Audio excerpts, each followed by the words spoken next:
여러분과 제가 세상을 살면서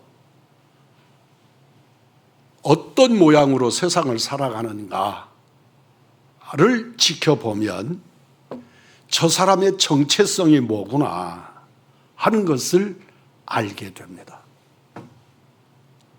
정체성이라고 하는 어려운 단어를 특별히 머릿속에 새기지 않아도 내 중심이, 삶의 초점이 어디를 향하여 가고 있는가를 보면 그 사람의 정체성을 확인할 수 있습니다. 자기의 정체성을 분명히 아는 것이 사실은 우리가 예수를 잘 믿는 비결입니다.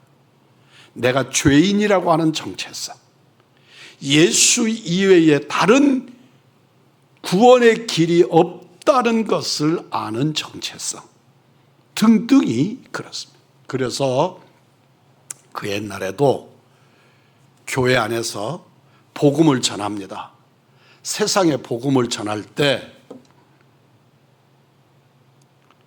저 사람은 성질머리가 아주 지랄 같아. 그래서 말 한마디가 따뜻하지 않아. 사납고 고약해. 그러니까 복음을 전해도 그 복음이 그에게 심령을 바꿀 수 없을 거야. 이런 사람보다 선생님 예수 믿고 구원받으세요. 그러면 감사합니다. 그 귀한 말씀 전해주셔서 고맙습니다. 또 우리 교회 갈까요? 예, 가야지요.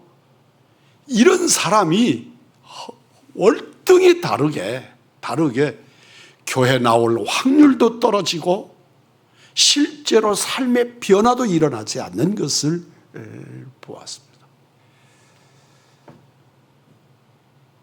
착한 사람하고 예수를 간절하게 붙드는 것하고는 완전히 다른 것입니다. 내가 죄인이라고 하는 자각, 내가 어떻게 하면 이라고 하는 이 절박한 심정을 붙드는 심령이 일어나지 않으면 나는 착한 사람이야, 나는 도덕적인 사람이야,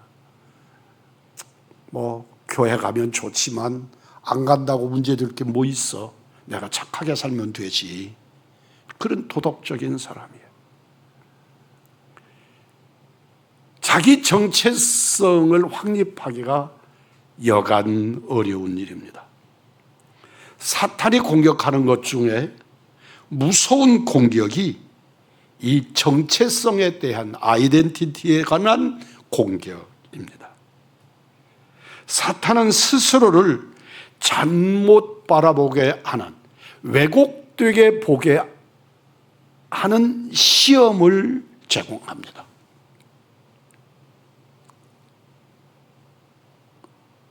사모님이 제게 이렇게 말합니다. 당신은 그래서 안 변해. 왜 그러냐 그러면 저는 확실히 거의 확신범이거든요. 내가 이렇게 당신이 이래 그렇게 설명을 하면 맞아, 내게 그런 면이 있어 이렇게 받아야 되는데 전혀 그렇게 받지 않고 나를 잘못 보고 있다고 오히려 그를 설득하려고 하거나 나무래 버린단 말이죠. 그러면 그래서 안 변한다고 지적을 당하는 거예요. 사탄은 나를 아주 정당한 사람이라고 오해하도록, 나를 그렇게 보도록 원인을 제공합니다. 그래서 변하게 할 필요 없고 회개할 필요가 없고, 그리고 오히려 다른 사람들에게 문제가 있고 세상에 문제가 있고 그렇게 느끼도록 사탄이 작동한단 말입니다. 하나님이 변화시키시는, 하나님이 섭리하시는, 그래서 하나님의 거룩한 말씀으로 거듭난 내 모습에 대한 초점을 의식하지 못하도록 내가 변할 필요가 없어. 왜냐하면 이미 나는 잘하고 있으니까. 그래서 늘 과거에 대한 추억에 살고 내가 변하려고 하거나 십자가 앞에 무릎을 꿇어야 하거나 그런 절박함이 내 안에 일어나는 것을 사탄이 차단하는 것입니다. 여기에 속지 마십시오. 예수 그리스도를 믿음으로 하나님의 자녀가 되는 권세를 받은 사람들은 무엇과도 비교할 수 없는 존귀한 자들입니다. 그 존귀함의 근거는 내게 있는 것이 아니고 나의 변화에 있는 것이 아니고 우리 구주 예수 그리스도께 있다는 사실을 잊지 않기를 바랍니다. 언제든지 나의 정체성의 주체가 내가 되면 세상이 잘못되는 거죠. 그리고 네가 잘못되는 것입니다. 그러나 그 정체성의 주체가 십자가요 내 주님이시면 주님의 교훈이, 주님의 말씀이 나를 지적할 때마다 회개하게 되고 말씀 앞에 무릎 꿇게 되는 줄 믿습니다. 예수의 사람이 존귀한 이유가 바로 그렇기 때문입니다. 그는 부족한 사람이고 모자란 사람이고 그래도 그가 예수께 속한 사람일 때 그는 존귀한 사람인 줄 믿습니다. 우리 한번 저와 함께 해보십시다. 내가 예수 안에 있으니 나는 존귀한 자입니다. 동의하면 아멘 하십시오. 우리 표현대로 나는 예수의 사람 그리스도인이니까 존귀한 사람인 줄 믿습니다. 내가 엉터리 없이 살고 세상 사람들 앞에 사람 노릇 제대로 못하고 늘 허전하고 허망하고 그러고 살고 있어도 나의 주인이 주님이시니까 존귀한 자인 줄 믿습니다. 우리 주위에 자신을 바로 알지 못하고 하나님께 엄청난 특권을 가졌음에도 그것을 누리지 못하고 사는 어리석은 사람들이 있습니다. 제가 여러 번 간증했습니다만 부교역자로 제가 교회를 섬길 때 섬기는 교회 권사님이 저하고 하루 저녁을 꼬박 구원에 관한 말씀으로 씨름을 했습니다. 예수님이 이렇게 나를 구원하셨고 구원하신 그 은혜가 내 안에 믿어지고 그러므로 나는 하나님의 나라의 주인이 됩니다. 존귀한 자입니다. 그러면 네, 저는 1대1로 하는 겁니다. 그 시절에는 우리 어른들이 교회에 와서 주무시는 어른들이 많았는데 제가 섬기던 교회는 지하실에 땅굴을 파고 이렇게 비탈진 곳이어서 땅굴을 파고 그곳에 기도실이 있었어요. 그곳에서 그 권사님하고 저하고 둘이서 얼마나 그러다가 보니까 밤을 새워서 권사님을 붙잡고 제가 씨름을 했습니다. 참 기가 막히게 가슴 답답하고 지금도 그를 생각하면 가슴이 답답해지는데 권사님 이제 구원 받으셨지요? 상대가 서리 집사도 아니에요. 권사님이에요. 그런데 권사님 구원 확신하시죠? 아멘. 구원 받았냐고 물으면 아멘. 권사님 오늘 이 시간에 하나님께서 권사님 불러서 그러면 천국 갈 자신이 있으시지요? 입을 꼭 다물어요. 권사님 구원에 관해서 아멘이라고 말씀하셨잖아요. 근데 입을 꼭 다물어요. 이제 예수 믿었으니까, 예수 믿고 우리 권사님이 하나님 나라 가시면, 그러면 토시 하나도 안 틀리게 이렇게 말해. 나 같은 것이 어떻게 천국을 가요? 가슴이 터져 죽겠어. 그러면 또 시작해. 전우사님, 내가 무슨 말씀하는지 알거든요. 이제 당신도 지치는 거예요. 그래 또 설명하고.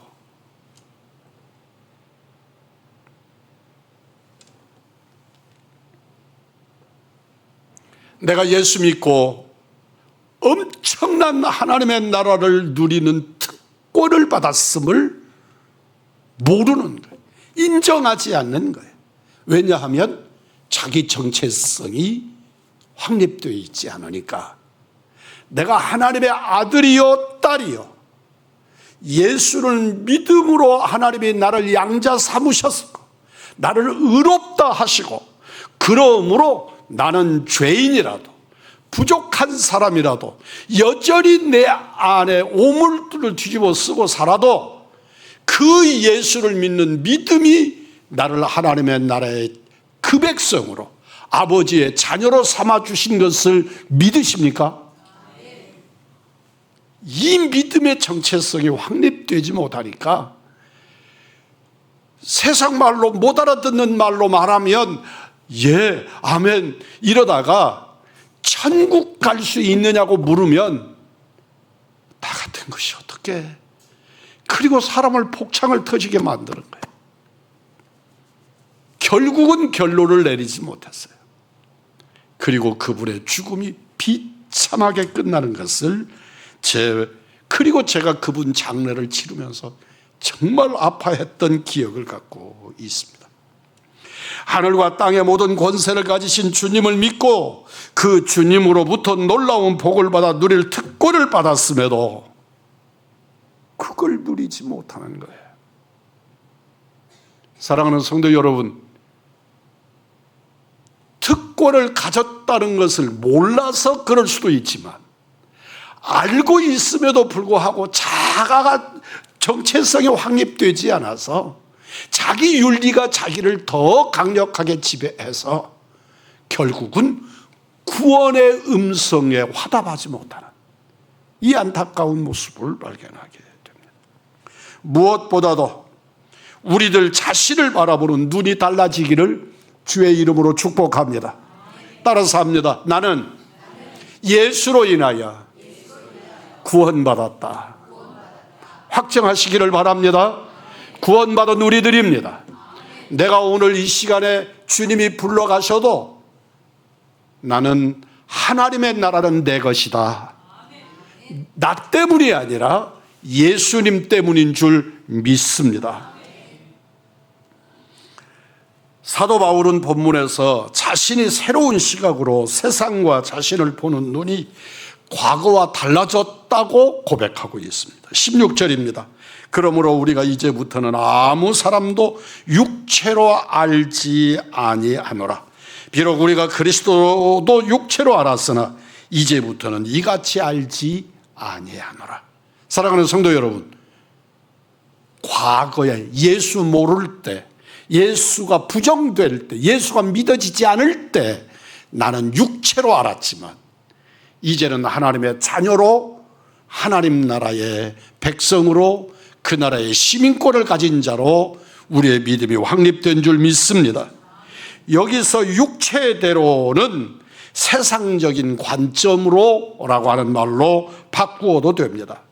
과거에 사울은 모든 것을 율법의 눈으로 봄으로써 예수 믿는 사람들을 핍박했을 뿐만 아니라 심하면 죽이는 일도 서슴지 않았습니다. 이제 하나님의 관점으로 시각이 바뀌니까 인생이 달라졌을 뿐만 아니라 예수 믿는 자를 핍박하던 자가 예수를 위해서 핍박당하는 자가 되었음이 당연하다. 그렇게 고백되게 된 것입니다. 내가 예수 믿는 사람들을 핍박하는 것이 당연했어요. 어느 관점으로 볼 때? 율법의 관점으로 볼 때. 그런데 예수로 거듭나고 나니까 나는 예수의 이름으로 핍박당하는 것이 당연하다. 그래서 어떤 고난도 나를 무너뜨릴 수 없다고 고백하게 된 것입니다. 주님의 관점으로 세상을 보니까 사망의 길로 다름질하는 영혼들이 너무너무 불쌍했습니다. 주님의 관점으로 세상을 보니까 복음 증거를 위해 목숨을 걸게 되었고 하나님의 신실한 종이 되었습니다. 살든지 죽든지 내 몸에서 그리스도가 존귀되기를 원하노라. 우리들의 고백이 동일하기를 축복합니다. 무엇을 보든지 주님의 관점으로 보시기를 주의 이름으로 축원합니다. 제가 목회하면서 참 어려웠던 경험들이 있어요. 그것 중에 하나가 목사의 관점과 성도의 관점이 다르다는 거예요. 저는 목사의 관점을 허물으려고 생각하지 않았어요. 관점이 얼마나 중요한지요. 복음의 관점으로 세상을 보시기를 주의 이름으로 축복합니다.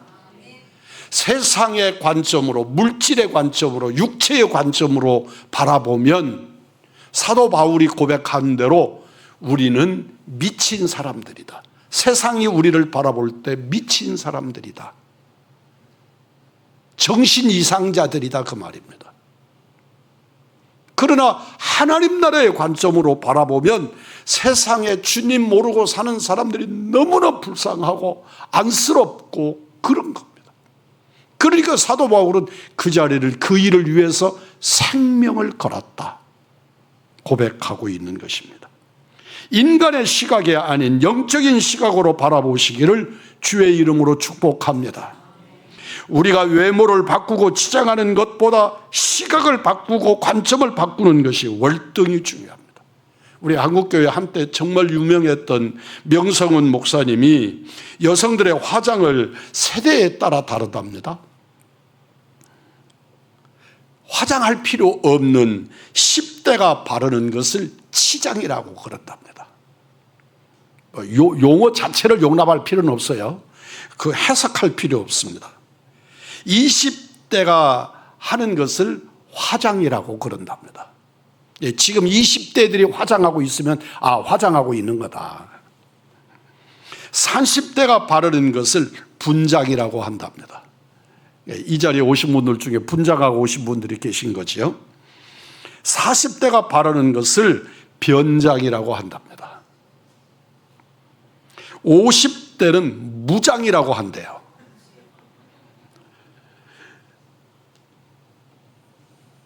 60대는 완전 무장이라고 한답니다. 70대는 이제는 이것도 저것도 포장이라고 그런대요. 이거를 읽으면서 제가 깨닫는 것은 인간은 아무리 노력해도 겉사람은 후패해지는구나 하는 것입니다. 제가 우리 식구들을 바라보니까 10대, 20대 그냥 둬도 이쁘죠. 우리 다영이 바라보면 그렇게 이쁠 수가 없어요. 내가 우리 교회에서 제일 이쁘다고 생각해요. 다들 오해 풀어요. 하여튼 우리 다영이가 제일 이뻐. 제 눈에는 그래. 그런데 지금 50대 되신 분들 계시잖아요. 그대로 이뻐요.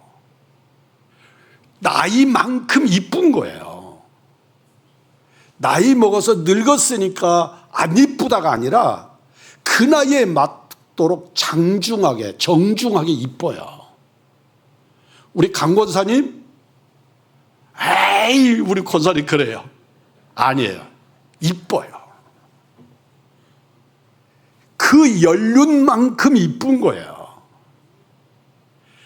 그냥 팽팽하고 얼굴에다가 아무것도 안 발라도 많이 바른 사람들보다 더 이쁜 10대, 20대 같은 이쁨의 모양은 아니어도 그 연세에 맞게 이쁘단 말이에요.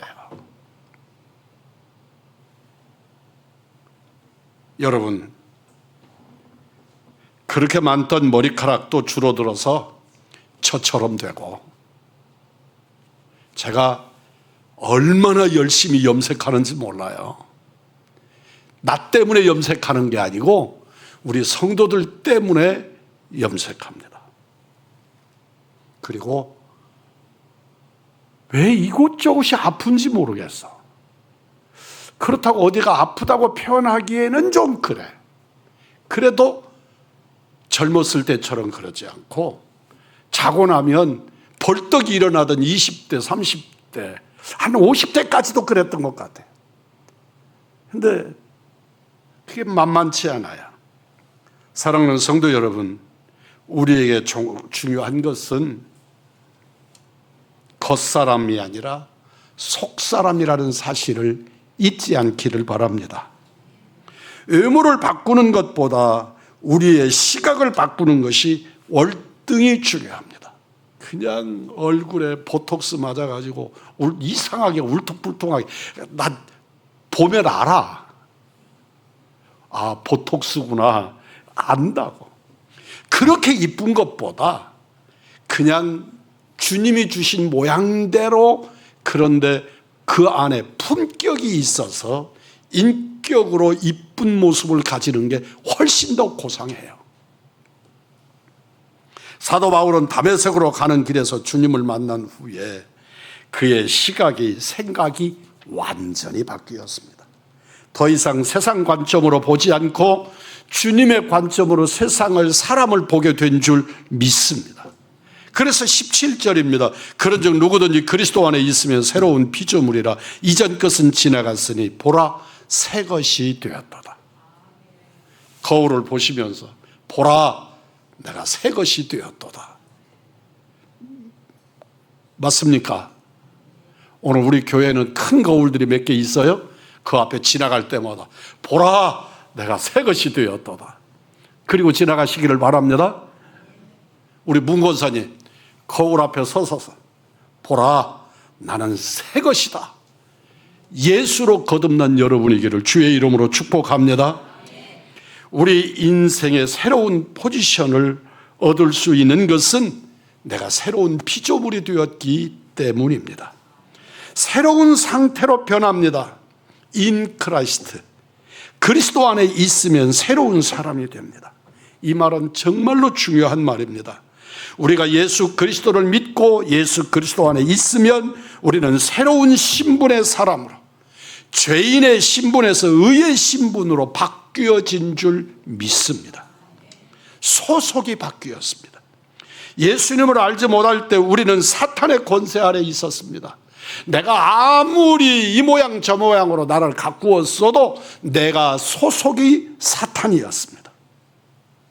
그러나 예수님을 믿고부터 우리는 그리스도께 속한 자가 된 것입니다. 믿으십니까? 나는 예수께 속하였다. 우리 대한민국이 참으로 기가 막힌 나라입니다. 6.25 전쟁이 우리 민족끼리 한 전쟁 아닙니까? 물론 우리 세계 16개 나라가 들어와서 같이 싸워주기도 했지만 실제 우리 대한민국의 전쟁은 우리끼리 싸운 것 아닙니까? 그러니까 태극기 휘날리며 라고 하는 영화를 보고 정말로 실감나는 게 뭐냐면, 오늘은 국군 군복을 입고 북한군과 싸우고 대한민국 국군에 대한 배신감이 생기니까 인민군복을 입고 인민군이 되어서 국군하고 싸워요. 왜요? 우리는 한민족이니까. 오늘은 국군이 되어서 인민군과 싸우고 분노가 차니까 인민군이 되어가지고 국군하고 싸워요. 그러니까 6.25 전쟁이 끝날 때 다 그런 건 아니지만 인민군복을 입고 있다가 전쟁이 끝나면 북한 땅에 남아야 되고 국군은 군복을 입고 있다가 전쟁이 끝나니까 국군이 되는 거예요. 사랑하는 성도 여러분, 그런데 그 소속은 영원해요. 내가 어떤 사상을 가졌다, 어떤 이유 때문에 그랬다, 그런 거 아무 상관없어요. 여러분은 예수의 사람이기를 원합니다. 예수의 사람이어야 합니다. 나는 그리스도 안에 있다. 그리스도인이어야 합니다. 우리의 소속이 바꾸어졌습니다. 그것이 그리스도 안에입니다. 구원은 항상 상황, 상태, 조건이나 형편이 아닙니다. 우리의 상태가, 우리의 조건이, 우리의 컨디션이 괜찮아서 구원받은 것이 아닙니다. 하나님 앞에 구원받을 조건이 좋은 사람은 따로 없습니다. 하나님 앞에 모두가 다 죄인입니다. 구원받은 나도 죄성이 있고 멸망의 지옥으로 가는 이도 죄성이 있습니다. 그런데 내가 누구 안에 있느냐, 내가 예수 안에 있느냐가 구원의 역사를 더하시는 줄 믿습니다. 예수 그리스도의 십자가로 하나님께서 받아 하나님의 자녀가 된 줄 믿습니다. 내가 못났고 특별히 내세울 것 없어도 두려워하지 마십시오. 그리스도 안에 있으면 우리는 이미 하나님의 자녀입니다. 하나님이 우리 아버지이십니다. 아버지는 끝까지 나를 책임져 주십니다. 지금까지 엉터리 인생을 살았어도, 지금까지 실패하고 넘어지고 좌절하며 살았어도 이제 그리스도 안에서 하나님의 자녀다운 삶을 사시기를 주님의 이름으로 축복합니다. 아버지 하나님을 의지하십시오. 나는 그리스도로 인하여, 예수 십자가로 인하여 새로운 피조물로 거듭난 백성이 된 줄 믿습니다. 나는 지금 죽어도, 지금 내 모습이 정말 엉망이어도 여러분, 예수 때문에 하나님의 나라, 그 백성, 영원을 소유하게 된 줄 믿습니다.